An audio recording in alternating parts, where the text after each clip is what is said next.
بسم اللہ الرحمن الرحیم۔ السلام علیکم کلاس، آئی ہوپ کہ آپ سب لوگ ٹھیک ہوں گے، خیریت سے ہوں گے۔ جی تو کلاس آج ہمارا اسلامک اسٹڈیز کا 13th لیکچر ہے۔ آج کا جو ہمارا موضوع ہے وہ ہے سورہ بقرہ کی آخری 3 آیات، جو کہ 284 سے 286 تک ہیں۔ یہ آپ کے سلیبس میں شامل ہیں۔ بیسیکلی اگر دیکھا جائے تو یہ جو 3 آیات آج ہم پڑھنے جا رہے ہیں، یہ سورہ بقرہ کی یا پوری سورہ بقرہ کا خلاصہ ہے۔ یہ آخری 3 آیات۔ اگر ہم سورہ بقرہ کی بات کریں تو سورہ بقرہ کو مضامین کے اعتبار سے ہم 5 حصوں میں دیکھ سکتے ہیں، اور یہ جو حصہ ہے جو ہم آج پڑھنے جا رہے ہیں، یہ آخری حصہ ہے۔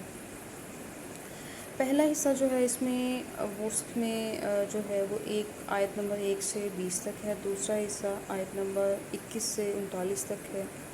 تیسرا حصہ 40 سے 141 تک ہے، اور چوتھا حصہ 142 سے 283 تک ہے۔ پانچواں حصہ اور اہم حصہ 284 سے 286 تک ہے، جو کہ آج ہم پڑھیں گے۔ اچھا، تو اس میں پہلا حصہ ہے، اس میں اللہ تعالیٰ نے انسانوں کے گروہ بتائے ہیں، جن میں سے 2 جہنمی اور 1 کامیاب بنے گا، جس کو ہم متقین کا گروہ کہتے ہیں۔ دوسرا حصہ اللہ تعالیٰ نے متقین کے گروہ میں شامل ہونے کی ہدایات دی ہیں کہ کس طرح سے ہم متقین کے گروہ میں شامل ہو سکتے ہیں۔ تیسرا حصہ جو کہ 40 سے 141 تک ہے، اور تیسرے حصے میں اللہ تعالیٰ نے بنی اسرائیل کو 4 شیٹ کیا ہے، ان کے جرائم کی فہرست بیان کی ہے، ان کو جو سزا ملی، اور اس کے ساتھ ساتھ جو انعامات ان کو کیے گئے ان کا ذکر ہے، اور وہ جرائم کی فہرست جن کی وجہ سے ان سے امامت چھین لی گئی، وہ سارے ہی اس میں موجود ہے۔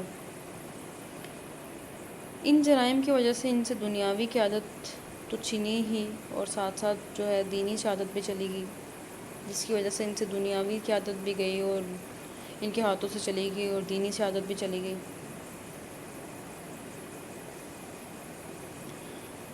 چوتھا اور اہم حصہ، یعنی جس میں امت محمدیہ صلی اللہ علیہ وآلہ وسلم کو وہ ہدایات دی گئی ہیں جس کی وجہ سے یہ امامت اور قیادت کو سنبھال سکتے ہیں، کیونکہ امامت تبدیل ہو گئی ہے اور سیادت ان کے پاس آ گئی ہے۔ پانچواں حصہ جو کہ آج ہم پڑھیں گے، جس میں اللہ تعالیٰ نے یہ بیان کیا ہے کہ یعنی جو کچھ زمین اور آسمان میں ہے سب اللہ کا ہے، لہٰذا تبدیلی کی حکمتیں اللہ تعالیٰ جانتا ہے۔ اللہ تعالیٰ حکمران ہے، وہ کبھی کسی کو چھین کے آزما لیتا ہے، کبھی کسی کو دے کے آزما لیتا ہے۔ تو یہ ہے پانچواں حصہ، جس کا یعنی پوری سورہ بقرہ کا خلاصہ بیان کر دیا میں نے۔ آج جو ہمارا آج کا موضوع ہے وہ ہے سورہ بقرہ آیت نمبر 284۔ شروع کرتے ہیں، اور اللہ تعالیٰ ہمیں قرآن مجید کو پڑھنے اور اس کو سمجھنے اور اس پہ عمل کرنے کی توفیق عطا فرمائے، آمین۔ بسم اللہ الرحمن الرحیم۔ للہ ما فی السماوات و ما فی الارض وَإِن تُبْدُوا مَا فِي أَنفُسِكُمْ أَوْ تُخْفُوهُ يُحَاسِبْكُم بِهِ اللَّهُ فَيَغْفِرُ لِمَن يَشَاءُ وَيُعَذِّبُ مَن يَشَاءُ وَاللَّهُ عَلَىٰ كُلِّ شَيْءٍ قدیر۔ یعنی للہ ما فی السماوات و ما فی الارض، اللہ ہی کے لیے ہے جو کچھ آسمانوں اور زمینوں میں ہے، اور جو کچھ تمہارے دلوں میں ہے تم اسے ظاہر کر دو یا اس کو چھپاؤ، اللہ اس کا حساب لے گا، پھر جسے وہ چاہے گا وہ بخش دے گا، جسے چاہے گا عذاب دے گا۔ یعنی قانون محاسبہ تو اللہ تعالیٰ کی ذات کا ہے، اور اللہ تعالیٰ ہر چیز پر قدرت رکھتا ہے۔ یہ بہت اہم آیات ہیں اور ان کا ترجمہ سمجھنے کی ضرورت ہے۔ یہ آیات یعنی دیکھا جائے تو پیپر پوائنٹ آف ویو سے بھی یہ آیات بڑی اہم ہے، پیپر میں آیا کرتی ہیں۔ لاسٹ ٹائم بھی سورہ بقرہ کی انہی آیات میں سے ہی پیپر میں سوال آیا تھا۔ اب چلتے ہیں اس کی تفسیر کی طرف۔ اس کی تفسیر کیا ہے کہ اللہ کے لیے ہے جو کچھ آسمانوں اور زمینوں میں ہے، جو کچھ تمہارے دلوں میں ہے تم اسے ظاہر کر دو یا چھپاؤ، اللہ تعالیٰ اس کا حساب لے گا۔ دیکھیں ہوتا کیا ہے کہ انسان جو عمل کرتا ہے اس کی بنیاد اس کے باطن بھی ہو سکتا ہے، اس کا ظاہری طرز عمل بھی ہو سکتا ہے جو کہ وہ دنیا والوں کے سامنے کرتا ہے۔ ایک ہوتا ہے اس کا ظاہری طرز عمل جو کہ دنیا والوں کے سامنے کرتا ہے، اور ایک ہوتا ہے اس کا باطنی طرز عمل جو کہ انسان کے دل کا عمل ہوتا ہے، جو کہ سوائے اللہ تعالیٰ کی ذات کے اور کوئی نہیں جانتا۔ ان آیات کا ہم سیاق و سباق اس حدیث کو بھی ریلیٹ کر سکتے ہیں جو کہ نبی پاک صلی اللہ علیہ وسلم نے فرمایا کہ تمام اعمال کا دار و مدار نیتوں پر ہے۔ تو دیکھا جائے جو کچھ تمہارے دلوں میں چھپا ہے اللہ کو سب معلوم ہے، اللہ تعالیٰ اس کا حساب کرے گا۔ اب ہمیں دیکھنا ہوگا کہ ہمارا طرز عمل کیا ہے۔ ایک ہوتا ہے انسان کا ایکشن اور ایک ہوتی ہے اس کی انٹینشن۔ تو عمل جیسا بھی ہو اچھا ہے، اگر عمل اچھا ہے، اگر اس کی انٹینشن بری ہے تو عمل برا ہی جانا جائے گا، لہٰذا اس کا حساب اللہ تعالیٰ لے گا۔ ایک ہوتا ہے آپ کا ایکشن اور ایک ہوتی ہے آپ کی انٹینشن، یعنی کس نیت سے کام کیا گیا ہے۔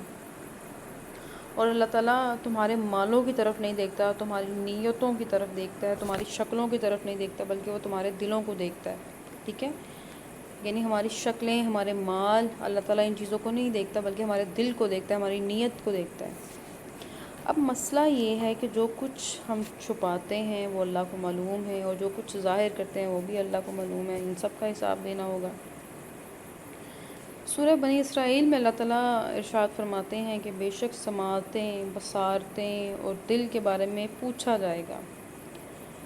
اب سماعتوں کے کی اگر ہم بات کریں، سماعتوں کے بارے میں تو پوچھ لیا کہ کیا سنا، بصارتوں کے بارے میں پوچھ لیا کہ کیا دیکھا، دل کے بارے میں کیا پوچھا جائے گا کہ دل میں کیا چھپا تھا، دل میں کیا تھا، دل میں کیا تمنائیں تھیں، کیا کیا امیدیں تھیں، کون سی خواہشات تھیں، ان کے بارے میں سوال کیا جائے گا۔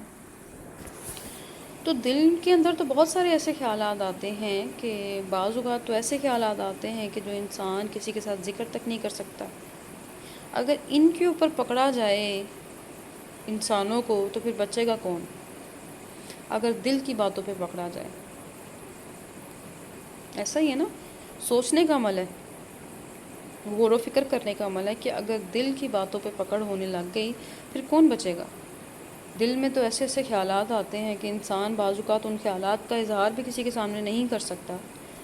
تو اللہ تعالیٰ تو ان سب کو جانتا ہے، ان تمام خیالات کو، جو چیز ہم ظاہر کر دیتے ہیں یا جو ہمارے دل میں چھپا ہوا ہے، اللہ تعالیٰ ان سب کو جانتا ہے۔ اب یہ آیت ہے کہ جو کچھ تم ظاہر کر دو یا جو کچھ تم چھپاؤ، اللہ اس کا حساب لے گا۔ بیسیکلی جب یہ آیت نازل ہوئی تو صحابہ کرام بہت پریشان ہوئے۔ حضرت ابن عباس رضی اللہ تعالیٰ عنہ، حضرت ابو ہریرہ رضی اللہ تعالیٰ عنہ، ان سب سے روایات ہیں، بخاری شریف کے اندر بھی ہیں، ترمذی شریف کے اندر بھی ہیں، کہ وہ سب بہت پریشان ہوئے کہ اللہ کے نبی صلی اللہ علیہ وآلہ وسلم، ہم روزے رکھتے ہیں، ہم نماز پڑھتے ہیں، جہاد کرتے ہیں، جو حکم ہوتا ہے ہم کرتے ہیں، لیکن دل کی باتوں کا امتحان کیسے دیں گے؟ دل کی باتوں کا ہم امتحان کیسے دیں گے؟ تو آپ صلی اللہ علیہ وآلہ وسلم نے فرمایا، کیا تم یہ کہنا چاہتے ہو کہ ہم نے سن لیا اور ہم مان نہیں سکتے؟ کیا ہم نے سن لیا، ہم نے مان نہیں سکتے؟ یعنی یہ بالکل وہی طرز عمل ہے جو کہ یہودی کیا کرتے تھے، کہ وہ کیا کرتے تھے، ہم نے سن تو لیا لیکن یہ ہماری استطاعت سے باہر، ہم نہیں کر سکتے۔ وہ جیسے سورہ بقرہ میں ہی ہے کہ جب اللہ تعالیٰ نے حضرت موسیٰ کی قوم کو حکم دیا تھا کہ اس بستی میں داخل ہو جاؤ، جو قوم عمالقہ والا ذکر ہے اس میں، تو انہوں نے کہا کہ نہیں، ہم نہیں داخل ہو سکتے، تم جانو یا تمہارا رب جانے، ہم نہیں جا سکتے۔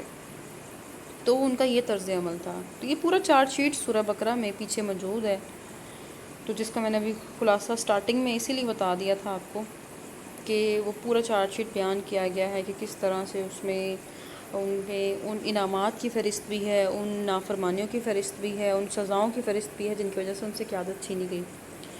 تو آپ صلی اللہ علیہ وآلہ وسلم نے فرمایا کہ کیا تم ایسا کرنا چاہتے ہو؟ بلکہ آپ صلی اللہ علیہ وسلم نے تاکید کی کہ آپ یہ کہو کہ ہم نے سن لیا اور ہم اطاعت کریں گے، اور ہم اپنا آپ سپرد کرتے ہیں اللہ تعالیٰ کے سپرد کر دیتے ہیں ہم اپنا آپ۔ اور ساتھ ہی ساتھ آپ صلی اللہ علیہ وسلم نے تاکید کی کہ مغفرت مانگو اللہ تعالیٰ سے۔ اب یہ سوال پیدا ہوتا ہے، ویسے تو میں اس کے نوٹس بھی آپ کو پرووائڈ کر دوں گی، لیکن جو لیکچر کے دوران اہم باتیں ہیں وہ آپ لوگ ساتھ ساتھ لکھتے جاؤ، یہ آپ کے لیے بینیفیشل ہے۔ اب سوال یہ پیدا ہوتا ہے کہ جب حضرت علی رضی اللہ تعالیٰ عنہ کو نبی پاک صلی اللہ علیہ وسلم نے فرمایا تھا، جب انہوں نے پوچھا تھا آپ صلی اللہ علیہ وسلم سے، تو انہوں نے کہا کہ نہیں، جو دل میں ہے اس کا حساب نہیں ہوگا، بلکہ آپ صلی اللہ علیہ وسلم نے فرمایا کہ جو سینوں کے اندر جو خیالات پیدا ہوتے ہیں، جو دل کے اندر خیالات پیدا ہوتے ہیں، اللہ تعالیٰ نے وہ ویسے اٹھا لیے، یعنی قلم اٹھا لیں، یعنی معاف کر دیں۔ اور جو کچھ دل میں وسوسہ پیدا ہوتا ہے اللہ تعالیٰ نے اس کے لیے معاف کر دیا، جب تک اس پر عمل نہ کر لیا جائے، یعنی عمل کریں گے تو اس کا اللہ تعالیٰ حساب لیں گے، اگر عمل ہو گیا تو اللہ تعالیٰ اس کا حساب لیں گے، لیکن اللہ تعالیٰ فرما رہے ہیں یہاں پہ ان آیات میں سورہ بقرہ میں کہ حساب ہوگا۔ اب دیکھا جائے تو اس آیت میں اور جو میں نے پیچھے آپ کو بتائی اس میں بظاہر تضاد محسوس ہوتا ہے، لیکن حقیقت میں تضاد نہیں ہے۔ بظاہر تو تضاد محسوس ہو رہا ہے نا بات میں، لیکن حقیقت میں ایسا نہیں۔ بات کو سمجھنا ہوگا، ہمیں یہاں پہ بات کو سمجھنے کی ضرورت ہے۔ دیکھیں، خیالات کی بھی بڑی قسمیں ہوتی ہیں، خیالات کی بھی بہت زیادہ قسمیں ہیں، جو کہ میں آگے آپ کو ڈیٹیل میں بتاتی ہوں۔ اچھا، اس کے ساتھ ساتھ میں ایک اور مثال کا حوالہ دینا چاہوں گی۔ صحیح حدیث ہے، یہ غالباً بخاری شریف میں ہے، صحیح حدیث ہے، ٹھیک ہے۔ صحیح حدیث آپ کو پتہ ہے یہ کون سی حدیث ہوتی ہے؟ تو صحیح حدیث یہ ہے کہ جس کے راوی اوتھینٹک ہیں سارے، ایک قاتل اور مقتول دونوں جہنمی ہیں، قتل کرنے والا بھی اور قتل ہونے والا بھی، دونوں جہنمی ہیں۔ تو صحابہ کرام بڑا حیران ہوئے اور پوچھا کہ اللہ کے نبی، قتل کرنے والا کیوں؟ قتل کرنے والا تو سمجھ آتا ہے نا کہ اس نے قتل کیا، وہ جہنمی ہے، مقتول کس لیے جہنمی ہو گیا؟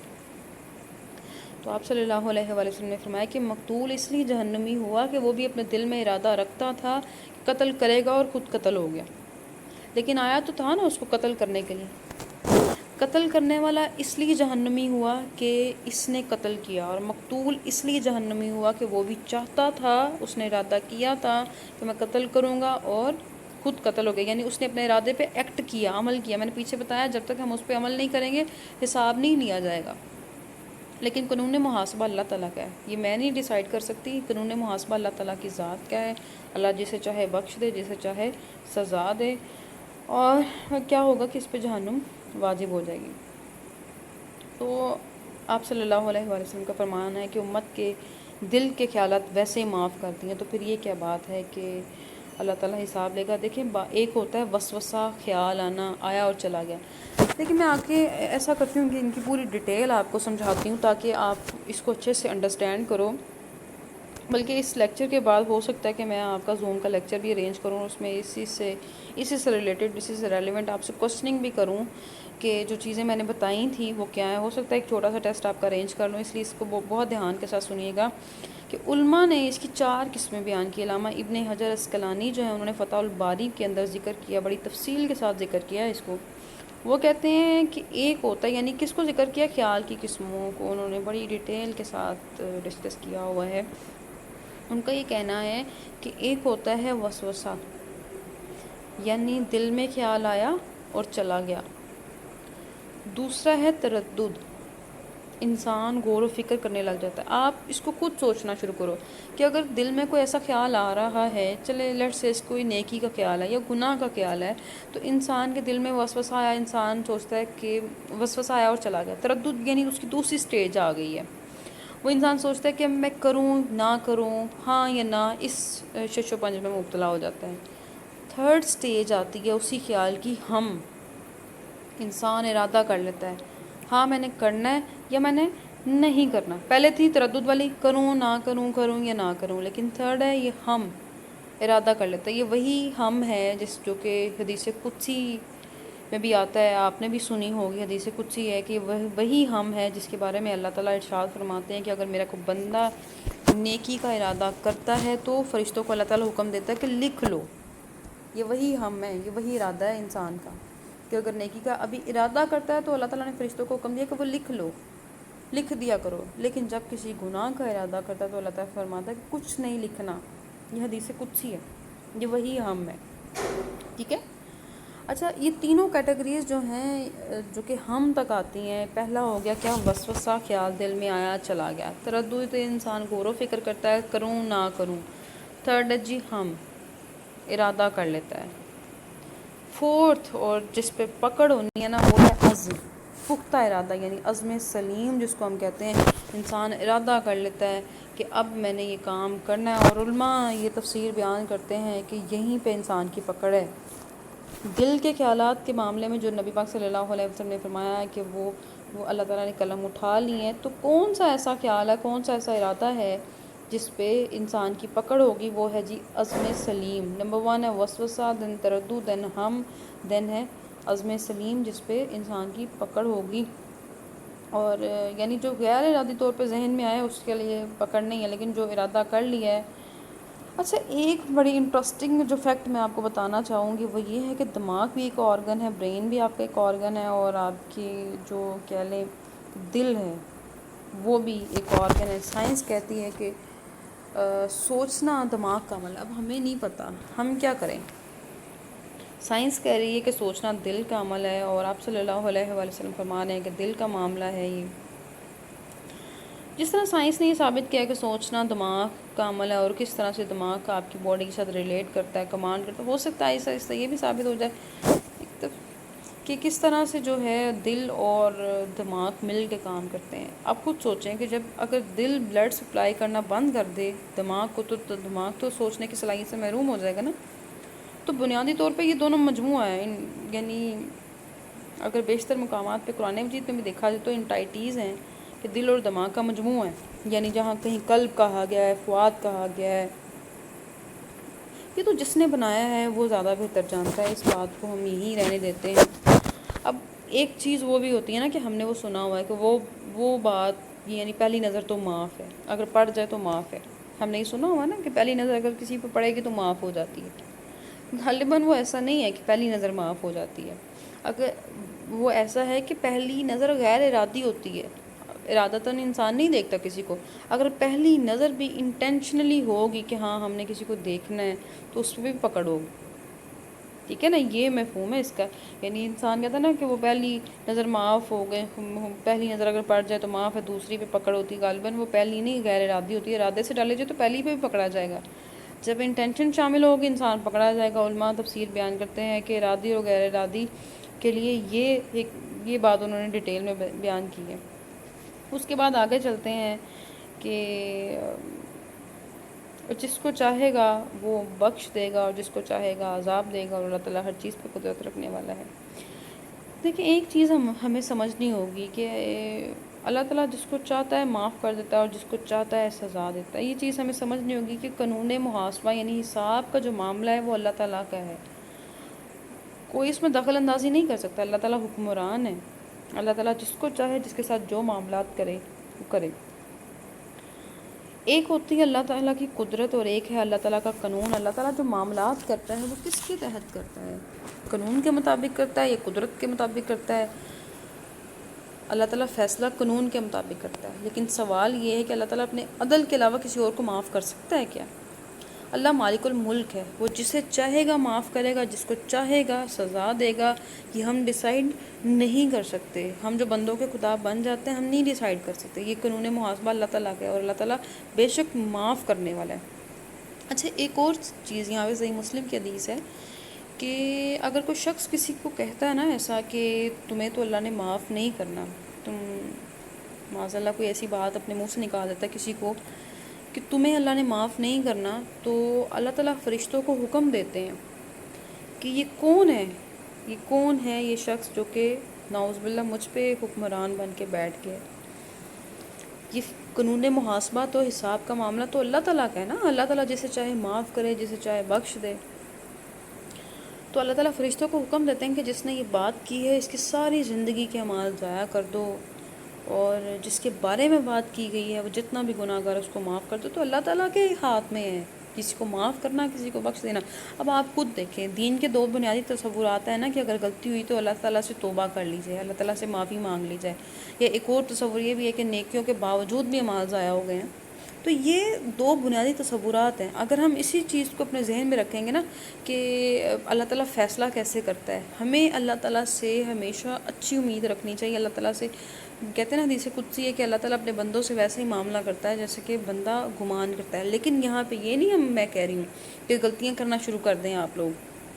سورہ مومنین میں اللہ تعالیٰ ارشاد فرماتے ہیں، مومنون میں کہ مومنین تو ہیں وہ اللہ تعالیٰ سے ڈرتے ہیں، وہ اپنے ہر کام میں سوچتے ہیں کہ اللہ تعالیٰ کہیں ناراض نہ ہو جائیں، اللہ تعالیٰ ہم سے ناراض نہ ہو جائیں۔ تو وہ کیا، جب انسان کے دل میں ہر وقت ڈر ہوگا تو وہ تنہائی میں بھی ہر طرح کے برے خیالات یا ان پہ عمل کرنے سے گریز کرے گا، اس پہ عمل نہیں کرے گا۔ تو یہ چیز ہوتی کہ اللہ تعالیٰ کی جو رحمت ہے وہ بے شک اللہ تعالیٰ کے غضب پہ حاوی ہے، لیکن جہاں جہاں قرآن مجید میں اللہ تعالیٰ کی رحمت کا ذکر ہے وہاں پہ قرآن مجید میں اللہ تعالیٰ نے یہ بھی ارشاد فرمایا کہ میرا عذاب بڑا دردناک ہے، استغفر اللہ۔ تو ہمیں اس چیز کو ذہن میں رکھتے ہوئے ڈرتے رہنا چاہیے، اللہ تعالیٰ سے ڈر رکھنا چاہیے، کہ اللہ کا ڈر رکھنا چاہیے تنہائی میں یا محفل میں جہاں پہ بھی بیٹھے ہیں، یا معاملات کے معاملے میں جو بھی معاملات ہم کر رہے ہیں، اللہ کا ڈر ہمارے دلوں میں ہونا چاہیے۔ اچھا جی، اس کے ساتھ ساتھ اگر دیکھا جائے تو مسلم شریف کی حدیث ہے کہ نبی پاک صلی اللہ علیہ وآلہ وسلم جب معراج گئے تو اللہ تعالیٰ نے کچھ خاص چیزیں عطا کیں معراج کی رات، اور وہ کچھ خاص چیزیں یہ ہیں کہ ایک تو 5 نمازیں تھیں وہ عطا کی گئیں۔ دوسری روایت میں آتا ہے کہ اللہ تعالیٰ نے جو نبی پاک صلی اللہ علیہ وآلہ وسلم کو جو تحائف دیے تھے، خاص چیزیں دی تھیں، ان میں سورہ بقرہ کی آخری آیات بھی ہیں جو آج ہمارے سلیبس میں ہم پڑھ رہے ہیں۔ تیسری جو اہم چیز تھی وہ یہ تھی کہ اللہ تعالیٰ نے نبی پاک صلی اللہ علیہ وآلہ وسلم کی امت کے لیے تمام گناہوں کو معاف کر دیا سوائے شرک کے، یعنی آپ صلی اللہ علیہ وسلم نے فرمایا کہ جو میری امت میں شرک نہیں کرتا اللہ تعالیٰ اس کی مغفرت کر دیتا ہے۔ معراج کی رات اللہ تعالیٰ نے یہ وعدہ کیا نبی پاک صلی اللہ علیہ وسلم کے ساتھ، اس کے ساتھ ساتھ سارے گناہ معاف کر دیتا ہے اگر انسان